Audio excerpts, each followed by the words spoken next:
Alright, ladies and gentlemen, it is finally time to return to the round table of Black Air Force activity. And our greatest challenger yet has finally approached, to be judged and to take his rightful seat at this sacred table of menaces. And it is none other than the greatest hater in anime history. Objection! I am sadly inclined to disagree. I know y'all love these trials these villains be put on in order to enter the round table, but I'm here to introduce the antithesis of this. I'm here to introduce a round table of the sorriest villains in fiction, because we spend a lot of time praising the greatest menaces, but the sorriest villains out do not get the hatred they deserve. But one of the villains that I think is so bad, I don't even know how he has a fan base, is Muzan and his Upper Moons. They gotta be the worst shonen villain group of all time. You are going to watch this entire series and they accomplish nothing. Nezuko accomplishes in 3 seasons what he wanted to do in a millennia. Who let them slide for this long? And we gonna break down the entire series up until the movie, because if I talk about that, Aniplex will turn my family into ash. So we gonna go through this whole thing and really see how sorry him and his entire entourage is right now. So the first scene starts in the mountains, a house hidden in solitude, with the whole family out here surrounded by nothing. I know Tanjiro's out there living like this. Damn, this shit boring as fuck. I'm tired of living in this Sims-ass neighborhood. Where the hoes at? Tanjiro decides to go to the village below to sell some charcoal. He's trying to make ends meet and support his family. That's what you love to see. But sadly,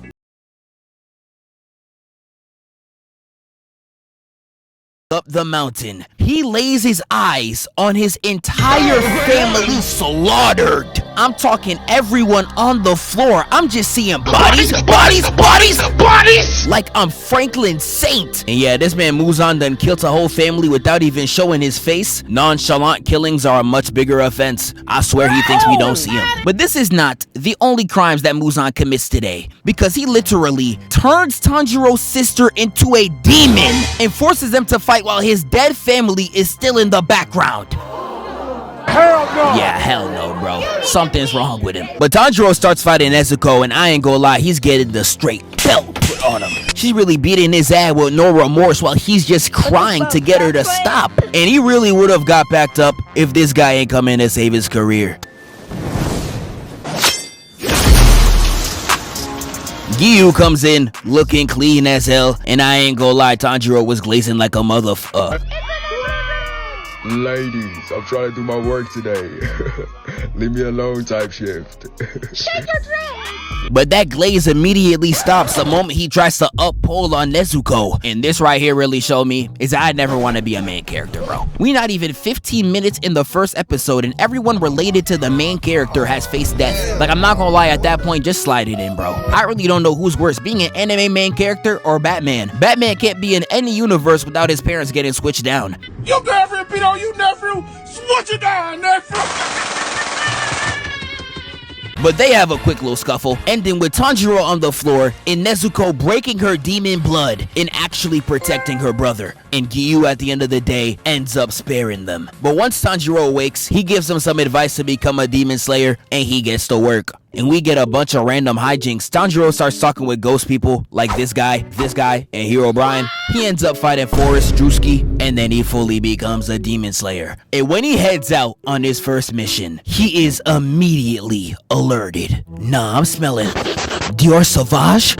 Nah, is that an 8-in-1 soap? Man, what is that smell? And like an Apex player walking past you in public, that stench was straight killing him. And Tanjiro recognized that smell as the same one he smelled when his family died. And he ends up desperately looking for it, running through the entire town looking for one man until he touches and he turns.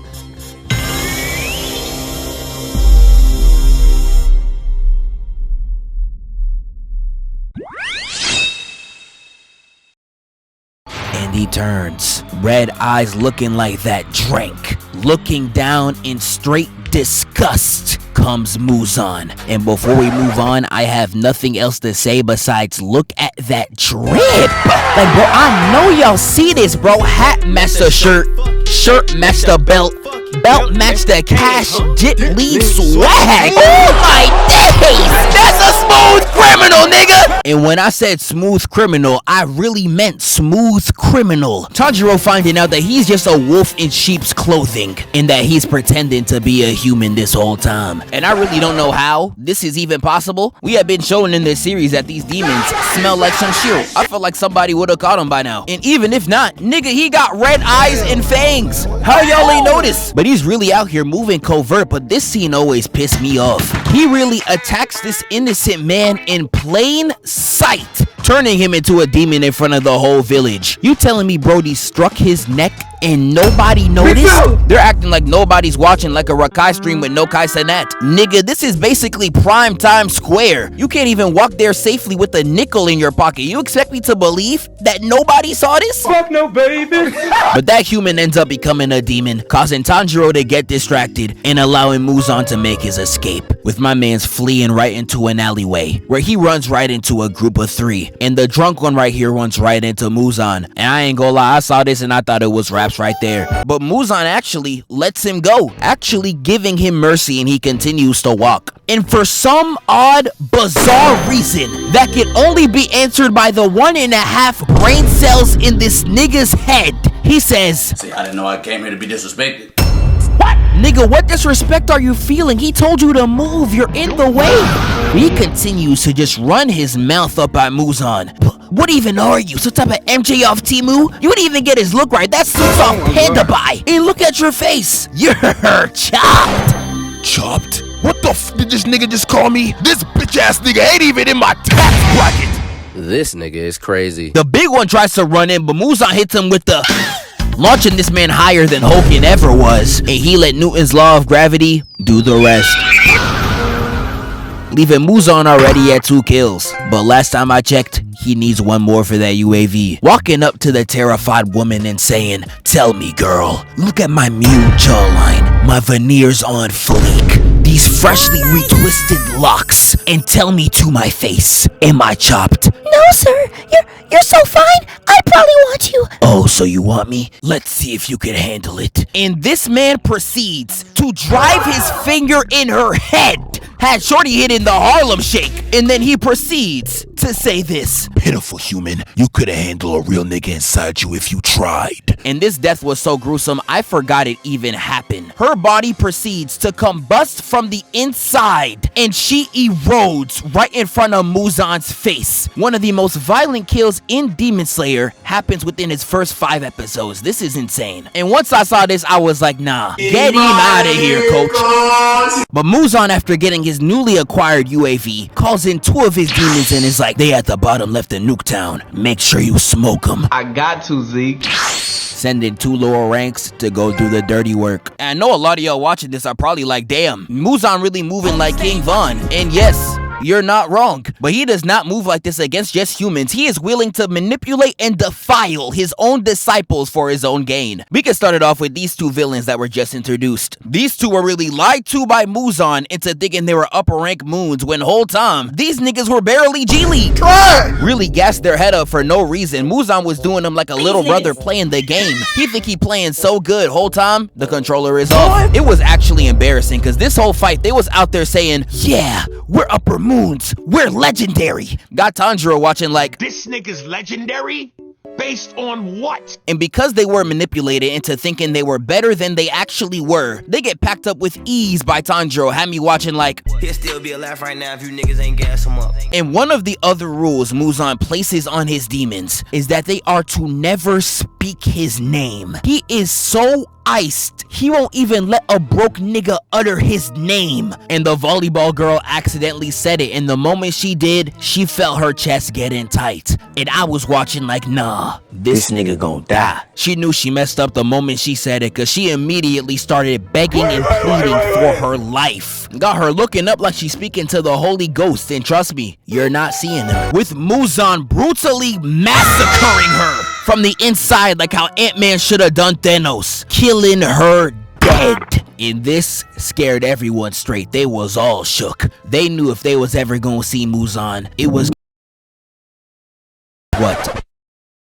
Nigga, we never see Muzan again. And that's my problem with Muzan. Despite his extremely solid introduction, we find out quickly that he is a grade A dumbass. All CTE first team, this man is a fraud. I swear to you, niggas be fake demons. The first thing that really blew me is that this nigga really be spawn camping in Infinity Castle, making a new monster to fight the heroes every week. Like, bro, don't this sound familiar to y'all? Nigga, you just read a repulsor with some drip. You really be sending out these demons like a Saturday morning cartoon villain, and he refuses to do anything himself. If you have seen the manga, the only time he ever does anything is within the last 2 volumes. And if you're an anime only, nigga, that's the last movie. Which means we have to sit through literally 5 seasons of straight incompetence. We literally see it right here. Y'all remember the 2 demons from earlier? He tells them to kill the boy with the earrings, you know, standard villain stuff. That wouldn't be a problem if not even 2 minutes ago you were a foot away from him. I don't know why you ain't just do it yourself. You had no problem murking an innocent in front of all these people, and now you want to ask this scratching grounder ass duo to do the job when you were literally right there. Like, bro, I seen Rod Wave big body built niggas have more urgency than this. And the reason why he can't even fight D-rank demon slayers like Tanjiro, they explain in this same episode. So back in the day, it was shown to us that he fought a slayer that burnt him to a crisp so bad, Muzan forced himself into solitude and done the rest of his fighting in the shadows. Yes, he got post-traumatic smoke disorder so hard that he refuses to step out of the house. He got burned so bad, saying the word fire scares him like saying job to the unemployed. It's actually the sorriest thing I ever seen a villain do. Muzan is really spending his final days in the crib playing dress up. Like, bro, you's a bopty boy! But that's just on him. I haven't even got to the worthless minions that he gives all these orders to. So to make sure this video is not just 2 minutes long, I am also going to count all of his moon's crimes under Muzan's belt, because as you are going to see, not only do they do all their actions for this man, they literally commit every action to get more of him inside them. Yes, they out here running a Diddy operation. I already knew something was up, but this right here is other levels of suspect. I'm telling you, y'all gonna see it. They gonna be moaning on the floor talking about some Muzan, your blood.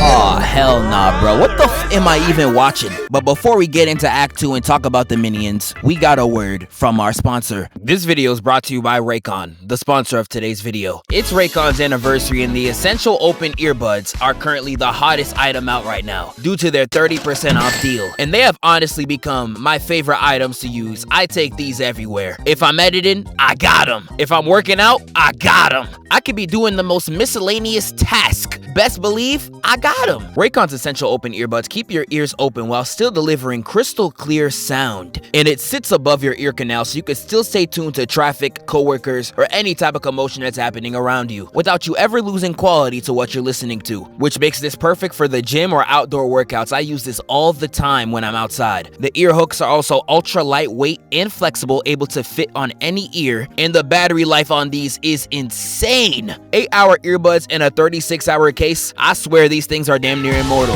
If you want to get one of these yourself, click the link in the description or go to buyraycon.com/ZephyrOpen to get 30% off the Essential Open Earbuds. That's buyraycon.com/ZephyrOpen. And thank you, Raycon, for sponsoring this video. Starting with the first one in the house. His main ability is changing the gravity all throughout the crib, got Tanjiro falling all over the place. And this demon was revealed to have been part of the upper 12 moons, but was literally kicked off the team. And I can't even blame him. This Congo Bongo thing right here is real life, his only gimmick. But Tanjiro kills him with ease, and this is the part where we get introduced to Tanjiro's new cast, Inosuke and Zenitsu. Expose him! Zenitsu. Expose him! Zenitsu. Expose him! Now, if there's any type of nigga I hate on this planet more than broke niggas, it's a nigga that gets no hoes. Cause instead of keeping that pussyless energy to themselves, they gotta put it on everybody else. And yes, Zenitsu is one of them. The first scene that we see of him is him slobbering all over a shorty. Nigga, that is rape. You can't fuck that lad, dog. Like, I don't know about y'all, but I really hate a no hoes getting that nigga, bro. Leave her alone, pal. Behold, the niggas that will never touch a woman in their fucking lives. Behold, this is where you find them. But on the side of this, we also get Inosuke, one of my personal favorite anime characters. He is just hilarious.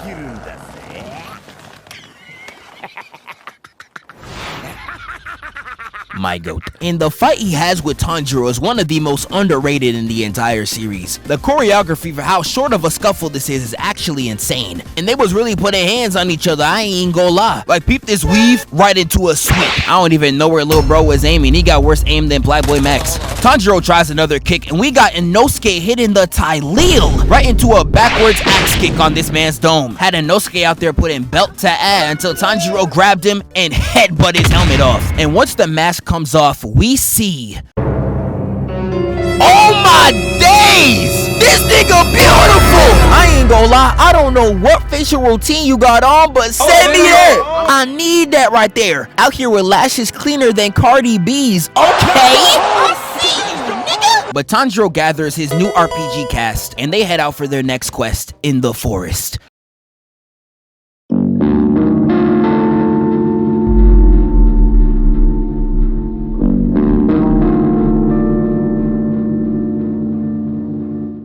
All right, ladies and gentlemen, Tanjiro versus Rui. Now, I'm gonna be completely real with y'all. I'm gonna keep it 100. I was not watching Demon Slayer till I saw the animation on this fight. Oh, brother, this guy stinks! Yeah, I already know people about to call me a fake fan. Yeah, boo me, nigga, tomato, tomato. But anyways, we start off with Tanjiro hiding behind a tree as he's watching this man Rui commit domestic violence. So while Tanjiro was yapping at bro, telling him how he's a shit brother, this no-name Slayer pulled up to them and thought that he was about to get the easiest double kill of his life. And dude really thought he was him. He was cocky as hell, talking like, oh yeah, when I kill your ass, the Demon Slayer corpse ain't gonna have no option but to sign me to a Supermax contract. I'm gonna be making 50 mil a year after I kill your ass, nigga. Like, dude, even Tanjiro tried to warn bro to stop, but Blood was not listening. All dude was thinking about is the money that he was gonna get if he killed bro. And sadly for this no-name Slayer, he ended up getting turned into Chopstick.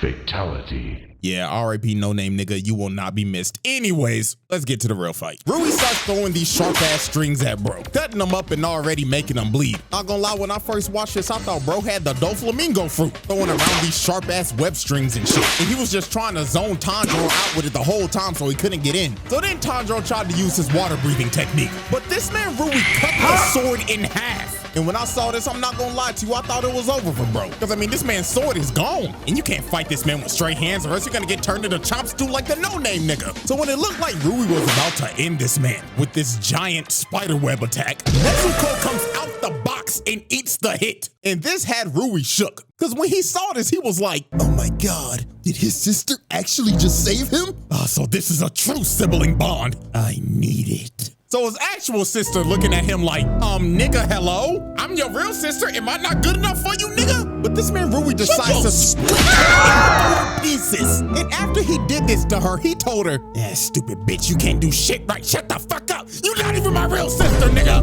And I'm not gonna lie, bro. At this point, I kind of felt bad for her, bro. Look at her have to pick up her severed head and just walk away with shame. So after Rui just banished his sister and made her walk the plank, he decides that he wants to make Nezuko his new sister. So he takes her hostage, strings her up with his webs, then he starts to piece up Tanjiro right in front of her, then booms his ass across the forest. Rui hit this man so hard, Tanjiro started seeing flashbacks of his childhood. Bro's dad was telling him, Tanjiro, my son, if you don't want to be no sorry ass nigga in life, you gotta learn how to breathe, my boy, and do that little dancey dance I be doing in the yard, my boy. And when you learn all that good shit, my little nigga, you will be unstoppable, my son. So after Tanjiro got hit with that flashback no jutsu, he starts using the breathing technique that his father used and starts pushing Rui with the entire animation budget. And he had this man Rui lost. He was like, oh, what the hell is this? How is this sorry ass nigga keeping up with me?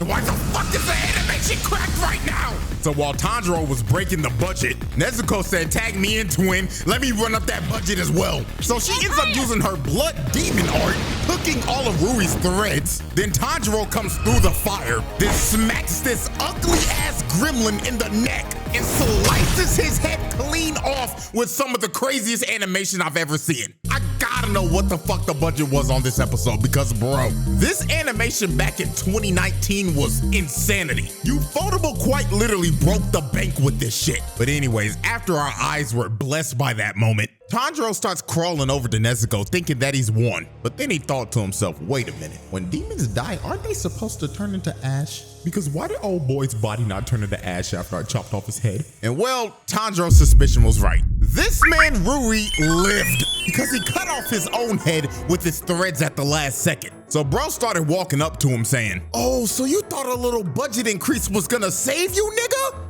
Nigga, please. Not even the animators can bail you out of this one, champ. So Rui ends up using his finishing move, and it looks over for Tanjiro. But when all hope looked lost, the coldest of Hashira, the nonchalant demon Giyu comes in to save the day. And when this man pulled up, it was basically over for Rui. Rui tries to hit Giyu with this attack, but this man Giyu hit old boy with that total concentration. Water, 11th, shut your bitch ass up.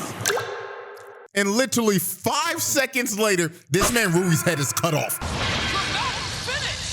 Bro stood 0 chance against this man. And he knew it was over because when his head got cut off, his whole life started flashing in front of him. That boy started repenting for his sin, saying, dear God, I'm sorry for being a fucking nasty ass gremlin. I just wanted a family. And after this man repented, his body was burnt to crisp. And once that fight was over, Muzan was in Infinity Castle tight than a bitch. He up there like, why the f are none of them niggas dead? If you want them dead, man, just do it yourself. This nigga for speaking the truth. And the way he starts rage baiting these other demons is actually insane. You say one thing wrong and he will just kill you with no remorse. So basically you saying I'm a bitch? No, heavens no, heavens no. Forgive me if that's what it felt like to you that I was doing. Stay right there.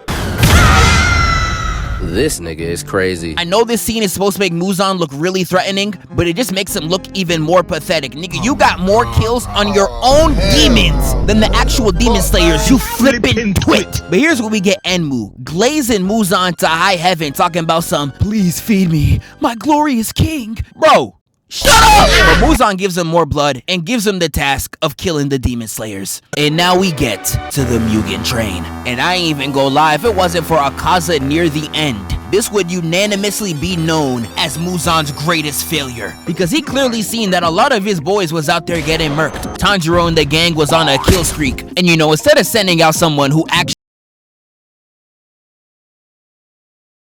I don't know what the f you thought this nigga was about to do. Now, to be fair, his ability is cracked. Tanjiro almost removed his own neck if he wasn't careful. And also, he didn't know the freaking goat would have been present on the train.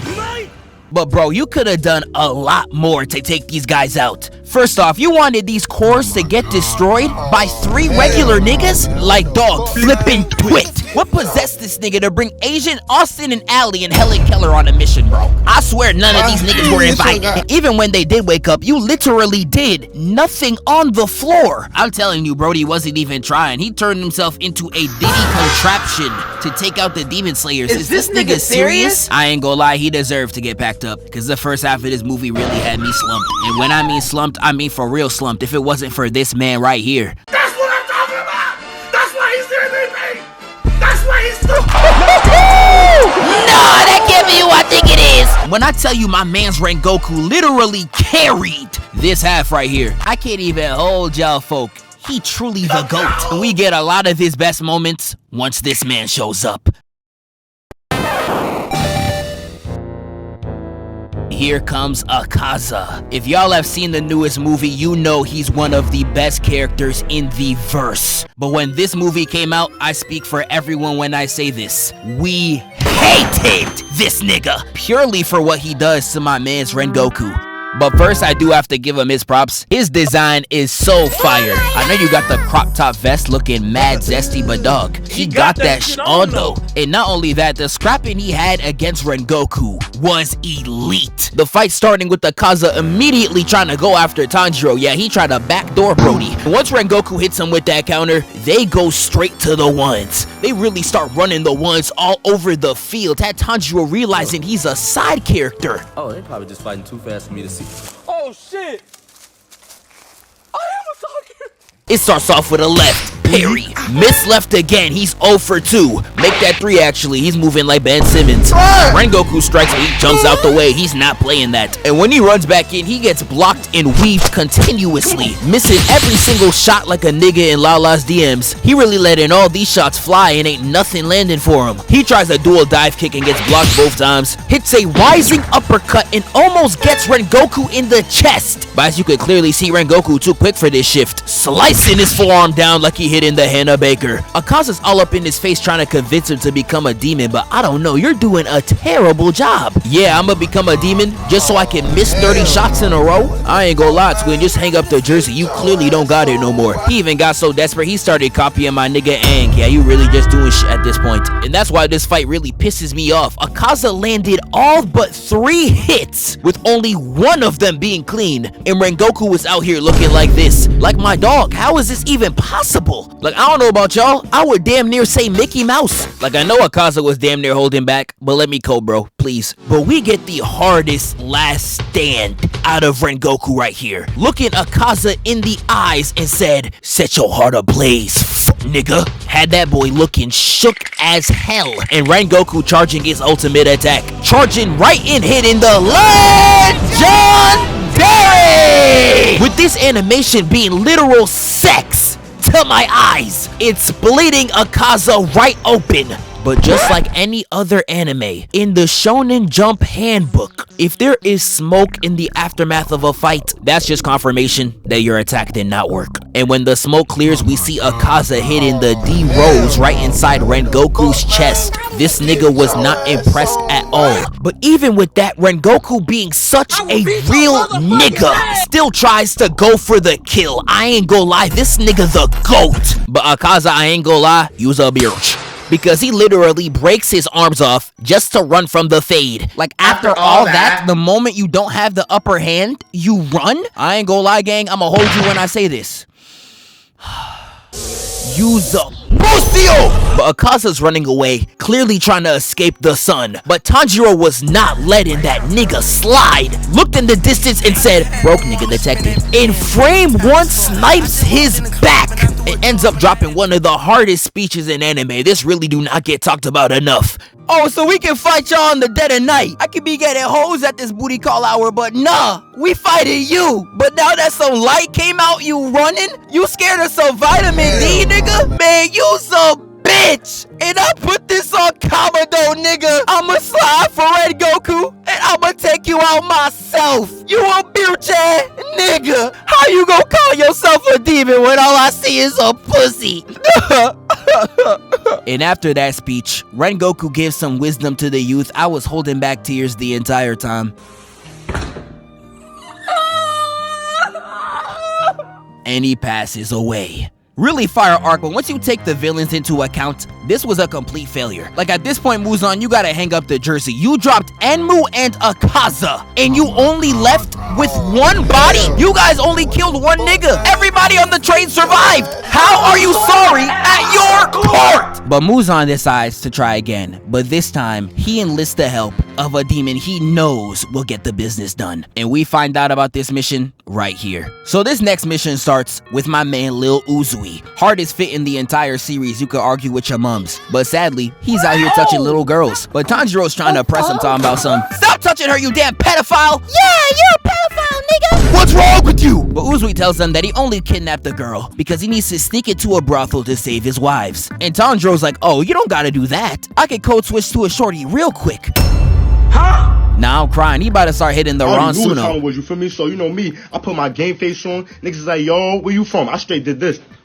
What you mean where I'm from? Fuck out of here. You never seen a bad bitch before? You're bugging out. Get the fuck. And Uzui was like, I bet. We got a in squad now. And they leave to begin the mission. So we get to the red light district and it's looking beautiful as hell. And they got 2 different missions they had to get down. Find the demon and also find Uzui's 3 wives. Yes, he got 3. And they all bad. He really moving like Cardi. I got birch on top of birches. And on my birches Not like that though. So the plan commences with Uzui dressing them all up like females. And I ain't gonna lie, they all looking chopped. And they split off trying to find the wives. Inosuke spends most of his time trying to figure out where they're captured, while Zenitsu is the first to encounter this demon face to face, having Shorty up standing behind him, and he just felt the aura behind his back. The demon's out there disciplining one of the girls, and Zenitsu just cannot let that slide, grabbing her hand and hitting the "Hey, leave her alone, pal." Yeah, once I heard that, I knew it wasn't gonna end well for the nigga. She ends up hitting Zenitsu so hard it sends us to a flashback. I don't even know how that's possible. And in this flashback, we begin to learn what she's really about. But she was going around out there killing humans, and during her off time, she was messing with her sneaky link, being Muzan. And Muzan was really putting that game on her, selling her straight dreams like any pimp would. Like he was really in her face talking about some, "Daki, you gotta be the most beautiful girl I done ever met." Really? Am I the only girl you told that? Shawty, I put that on me. Stop the cap.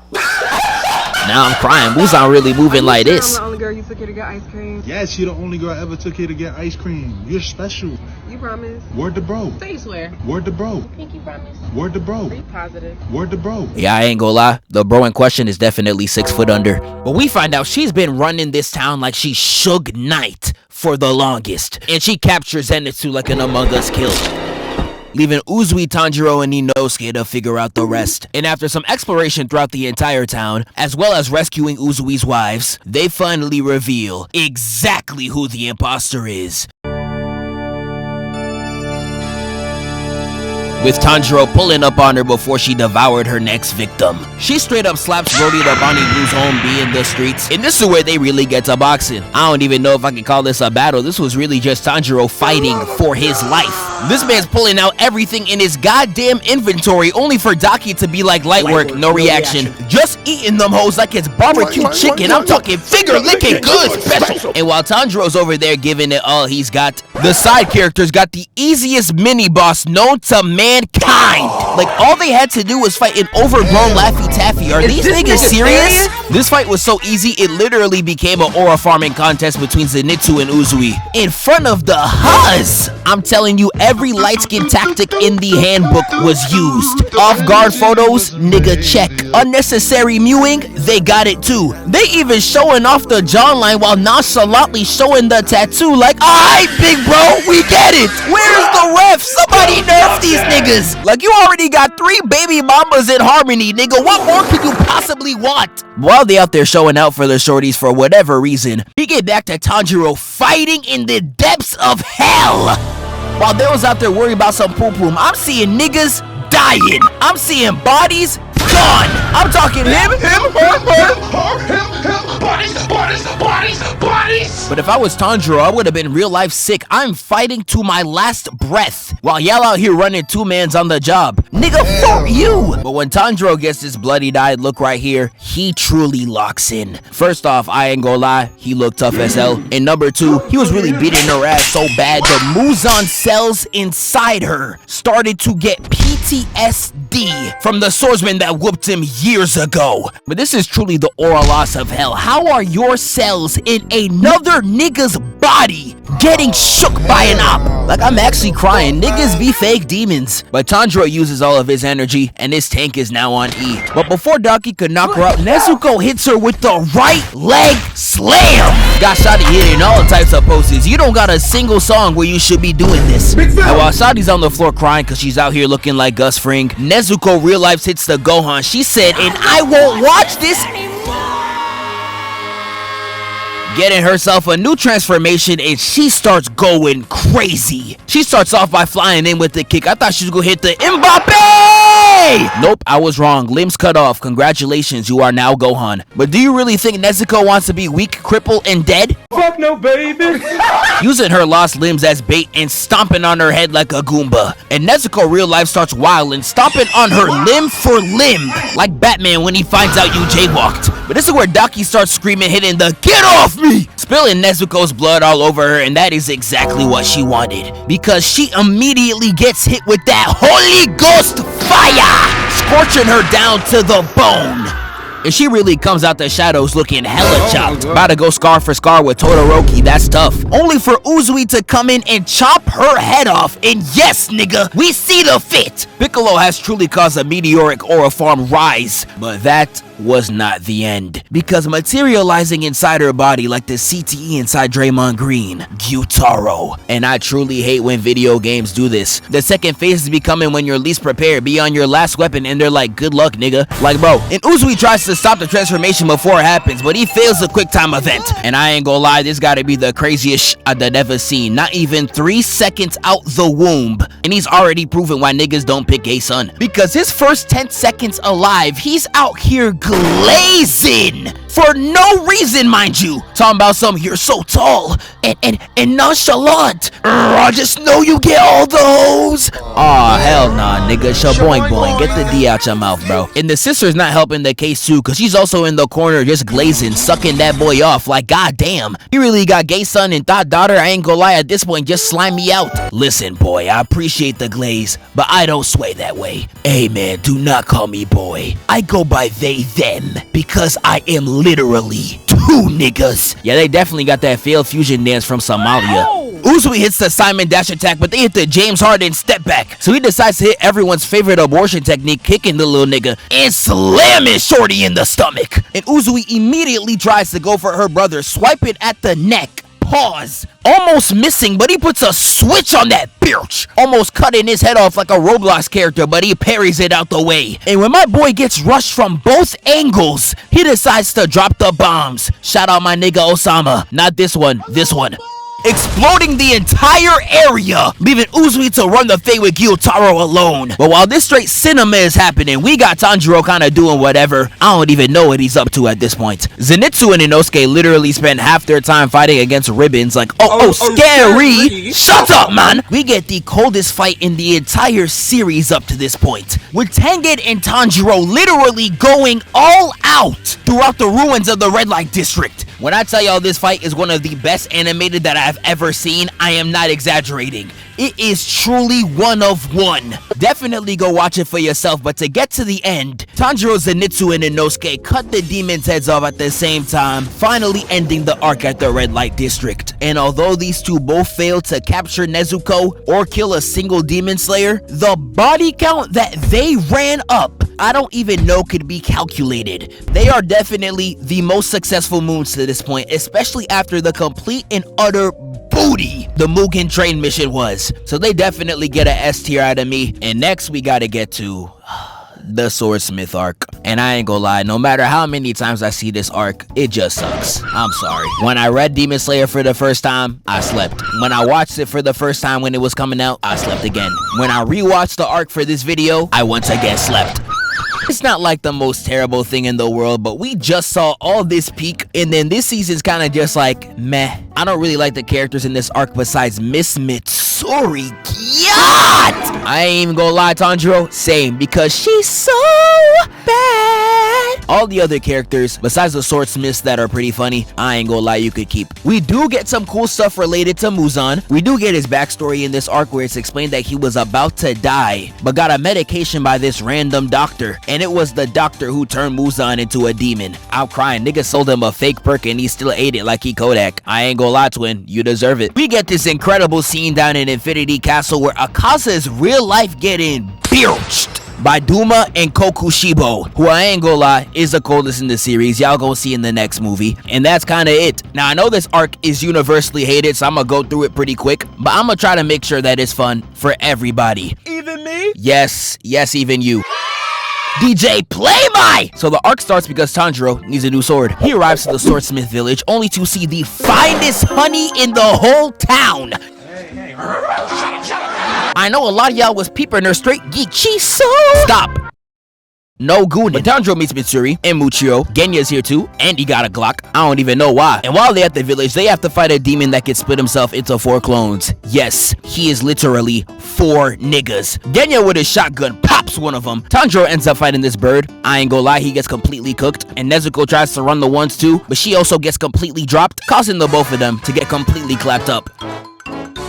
But don't worry, Tanjiro had a one-up. He packs 3 of the demons at the same time. The 4th, Genya ate his body. Yes, I'm not lying. He really hit Brody with rod wave tactics. And it turns out that he's a demon too. Kinda. I don't know. Niggas mixed. But all 4 clones end up fusing, and they become My fault. They become Zohaku 10, and they begin to have this really drawn out, pretty boring fight. And while all that is happening, Muchiro's fighting his own villain, this chopped nigga right here. He's sadly losing though. Got Lil Bro stuck underwater like the ice bucket challenge. But he breaks out and easily takes him out, with the entire season ending with the fight against Zohaku 10. And after a really long time, Tanjiro at the end of the battle has to make the choice between saving Nezuko from the sun or killing the demon before he gets away. He looks at his sister and he said, "Now fuck that bitch." Runs over and kills the demon, and guess what? Nezuko alive too. It turns out the sun can't kill her no more. She is delivered. I don't like men no more. And this had Muzan all the way tight, and this was the final nail in the coffin for me. Nezuko accomplishes in 3 seasons what he wanted to do in a millennia. He's truly a complete and utter failure on all fronts. And I can't even end off the video without one final loss to his record. The one time in the entire series where he should have done nothing. He decides to take the most awful walk all the way to his op's crib just to see him die in front of his eyes. And that's something he should have never done. Because he gets backdoored and jumped by every Hashira. Like, bro, how are you this sorry, bro? How? How do you get? You all go. You all, and you better not ever touch a basketball again. If I even see you next to a basketball, I'm gonna knock your ass out. And this is sadly where I have to end the video. I could talk about the movie. The demons that Nitsu went up against was literally the sorriest nigga of all time. But again, Aniplex would just vaporize my family. We just gonna have to hope Muzan turns this around in the last 2 movies, because his record in the series is literally atrocious. Shout out CJDACHAMP for tapping in, and I shall catch y'all in the next one. Wake up, filthy. It's like you got common peace. And Uzui immediately tries to go for her brother, swipe it at the neck. Pause. He decides to drop the bombs. Shout out my nigga Osama, not this one, this one. Allahu Akbar. I don't even know what he's up to at this point. He's legitimately digging in his butt.